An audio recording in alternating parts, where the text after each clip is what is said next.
Hi, welcome to my latest video. Today I'm going to do a very short teaser video looking at the possibility of doing a back box delete. Okay, so what is a back box delete? It is removing the big unsightly rear silencer on the Freelander 2 exhaust system.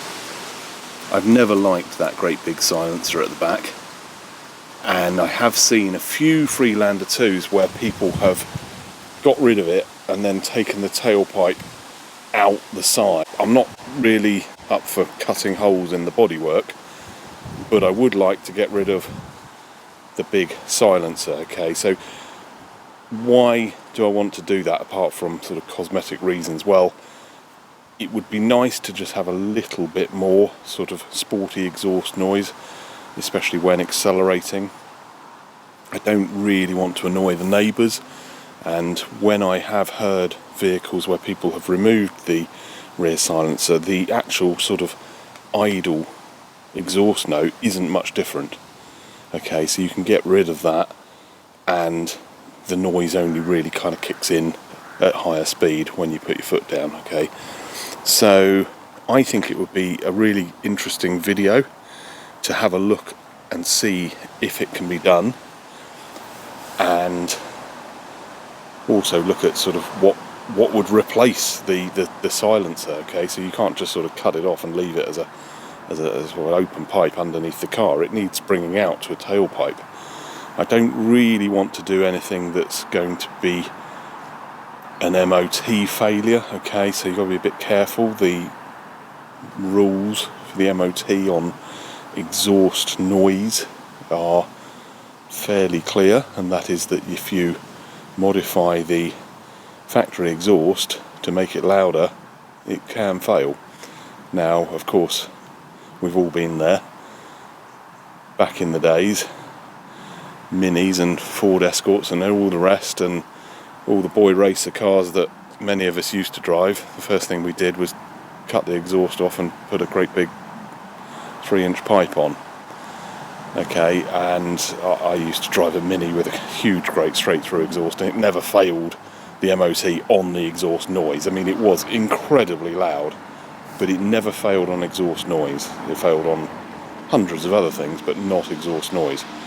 Okay, so what I would like to do is to find an alternative to that back box that could easily be switched back to the factory silencer if it was a problem. Okay, so if I go for the MOT and they go, everything's great with the car apart from the fact that you've cut the exhaust off, then I will have to put the silencer back on again in order to get it through. Okay, so I don't want to fork out hundreds of pounds for sort of sports exhaust systems. The exhaust system on the Freelander 2 is stainless steel from the factory. It's a perfectly good exhaust apart from the great big silencer at the back. Now, that silencer, I have actually spoken to somebody who cut one open. There's not a lot in it. There's a sort of insulation, like a bit like loft insulation, rock wool kind of substance, and then the pipe is a perforated pipe. Okay, so it just goes through the box, but has holes in it, and there's insulation in there. So it probably doesn't actually silence it that much, and it also probably doesn't restrict the flow, because the other reason for putting a sort of sporty exhaust on is you reduce that back pressure and allow the exhaust gases to be expelled slightly easier from the cylinders, and that can add a little bit more power. Okay, that's not why I'm doing it though. This car is a Land Rover at the end of the day. It's not a sports car. Okay, so I'm not really trying to kind of extract every little horsepower out of it. It's perfectly fast enough as it is, but I can't resist trying to do something to get rid of that silencer at the back. Okay, so let's have a quick look. I've got my new Nielsen kneeling thing here, which I bought earlier today at the Newbury Auto Jumble. It's the only thing I bought because my old kneeler, this thing from the garden centre, is getting really dusty and and old. Okay, so I've brought a much bigger one that I can actually lie on now. So I've got my caliper-y things here, digital calipers, and let's just have a quick look underneath the car. I'm going to measure the diameter of the pipe. So you can just about see over there. Now let's see if I can actually lower this a little bit more. Right, there we go, take off the little hand tripod. Okay, so you've got the exhaust system. Let's see where it is. There's a bright sun here and it's so dark under the car. The exhaust system comes up there. I've got a fuel tank guard. Okay, so you can't see some of it. And then it comes out here and up here to the great big silencer here, and then it's out to the tailpipe there. Okay, so let's just put my handheld thing back on there. So what I'm kind of thinking is, could I cut the exhaust somewhere here and then find a pipe that is a sort of like a kind of a double 90 degree, so it kind of comes up here across and then out here. Okay, I don't really want to take it out sideways. I just think that's going to be a lot of hacking around of the bodywork and things like that. So what I need is a sort of S-shaped pipe that is the same, well, or slightly smaller or slightly larger actually. I don't want it exactly the same as this, because how am I going to join them together? So really I want something that would slip probably over this pipe. Let's just get these on 0. Oh, no, hang on, 0. Right, 0, and let's have a little look. Now I think this is 60. Somebody said it was 60 millimeters. Okay, so let's oh, what's that? 61. Okay, so 62-ish. I'll try and get it that way. 60.3. So it, yeah, I think, yeah, it's probably 60 to 61. There's a bit of rust and whatever on it as well, which might mess up the reading slightly. But I mean, even though it is stainless, don't forget there's different grades of stainless. I mean, it is rusting. This is the original exhaust. This is 16 years old now, and it's still there. It hasn't got any holes in it. It will eventually rust out. Stainless steel can rust if it's not. It's all to do with the amount of chromium in it. Okay, so if it's sort of marine grade stainless, then that can be immersed in seawater and shouldn't really corrode very quickly. This isn't marine grade. It's quite obvious because it is quite rusty. Don't forget it gets hot as well. It gets all the salt spray from under the car in the winter on it, and there's moisture inside it as well from the exhaust gases. Yeah, it is rusty, but it's a sort of surface rust. And then when we get up here, this is actually not rusty at all, really. It's mainly just the pipe. The tailpipe's not rusty. Now, that could be possibly because there's a little bit of oil, as sort of oil mist and drippage from the engine has come back and kept this rust free. I don't ever remember really painting it with like Lanoguard. I think there is a bit of rust proof or something here's got on there when I've been painting underneath the car, but the rest of it is just stainless, really. And that's in very good shape. So it's a shame actually that the one bit of the exhaust that's in a good state is the bit I'm actually wanting to cut off. So if that's 60 to 61, then we need a pipe that is ideally with an internal diameter of about 61. Okay, so external probably slightly bigger, 63, 64, something like that. So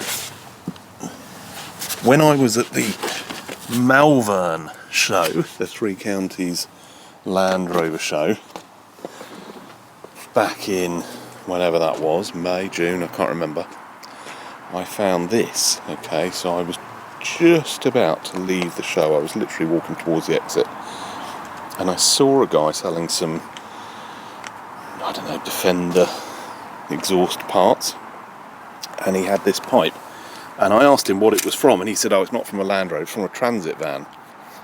Okay, and he didn't know what, but he thought probably a Ford Transit. Okay, and he only wanted £5 for it.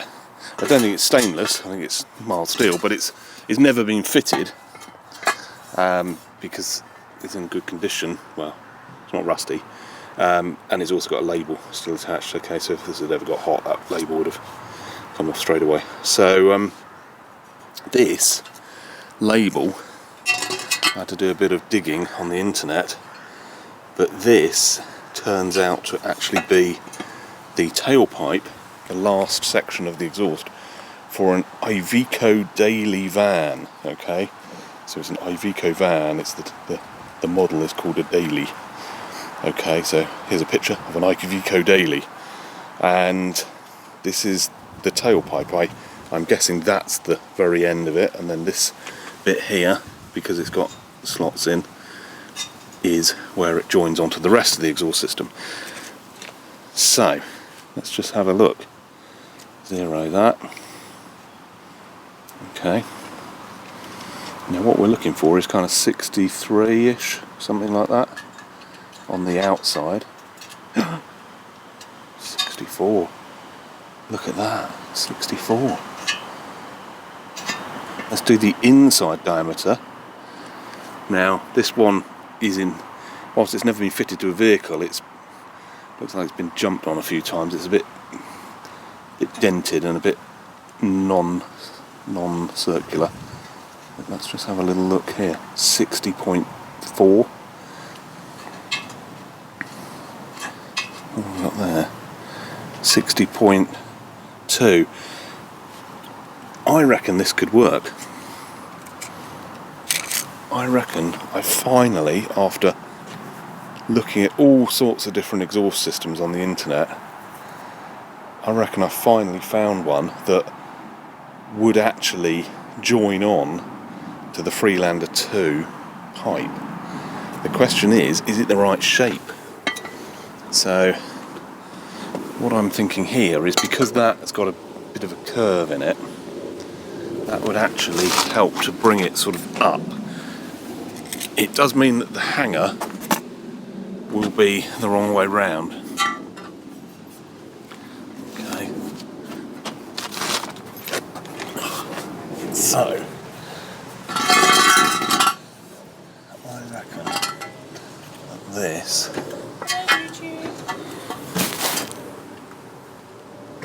Oh, Mrs. Pitts' bottom's in my video again. Goodness me. Right, I reckon. Look at that. It even comes out in the right place. I reckon that would be a perfect fit. The only issue is this hanger, okay, which is it's on the wrong side. It's on, it's pointed downwards instead of up. But that's fine. I can cut that off. I can even heat that and bend that, sort of loop it back round, pointed upwards. So I think that will work. What I'd need to do is work out exactly where I have to cut that. Disconnect all the hangers. There's one here, I think there's one on the other side. Get rid of that, pull that off, and then shove that on somehow. Put a U-clampy thing on it, or even a Michelor clamp or something to clamp it up nicely so there's no leaks. And then this tailpipe here, which has got an orange rag shoved in it at the moment, would come out here, but it won't stick straight backwards. It will come out at a bit of an angle, so it's not a sort of side exit, but it's a diagonal exit. I think that would work. Now, there is of course a possibility of putting it the other way round, just see if that works.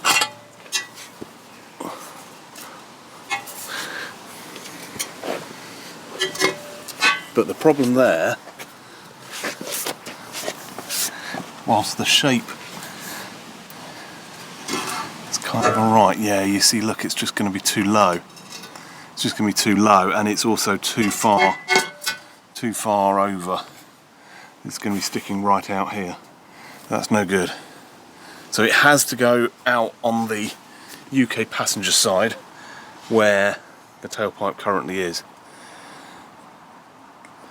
There's just the slight mystery of whether or not that will clamp up nicely without any leaks. It's got to be a tight fit. So the inside diameter of this needs to be exactly the outside diameter of that. Now it looks good from the micrometer readings. I think we're pretty much bang on. But what I don't want to do is cut this and then find the two don't go together properly, and then I'm stuck with effectively an illegal exhaust and no back box. Okay, so in the next video I will have a go at fitting this and we'll see if it works. Right, well, I hope that was useful. Don't forget to like and subscribe. I'll see you in the next video. Thank you. Bye.